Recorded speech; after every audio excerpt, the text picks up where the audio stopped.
गजपति जिला सदर महकुमा पारला खेमुटी आरएमसी परिसर में चाषी माने सेमानकर समस्या नहीं जिला प्रशासन और विधायकों को अवगत कराई जिला प्रशासन चाषी को आश्वासना दे कहिथिले चाषी धान मंडी में रहिबो समवाय समिति क्रय करिबो और मिलर मंडी को आसी चाषी धान बेचिबो कटनी छटनी कराजिबो नाही समवाय समिति संपादक टोकेन आसीथिबा चाषीर धानर सैंपल ग्रहण करिबो सुखिला सफा धान मंडी को आनिबा सकाशे कुआଯାଇଥିଲା किंतु आजिर स्थिति परखिबा पई आरएमसी पहुंचुथिबा बेले जिला प्रशासन चाषी को देथिबा प्रतिश्रुति को आरएमसी एवं समवाय समिति फो कर दैछथि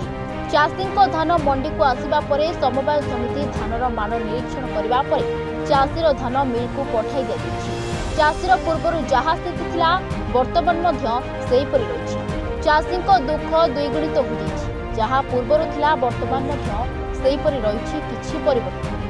तेबे मिलर एवं समवाय समितिर मधुचंद्रिकार चाषी हंतसंत होगाक पड़ुछि कालीर प्रशासन नियम को मानुछि किए मंडी रे वर्तमान मंडी छुआ नीति चली मंडी रे आज पर्यंत भित्तिभूमि नाही जहा फल चाषी धान सुरक्षा नहीं प्रश्नवाची सृष्टि होछि चाषी को अखा परिवहन सुतुली दिया जाउ मिलर पुणी कटनी छटनी करुथिबार चाषी माने अभियोग करछथि गजपति विवेकानंद बेहेरा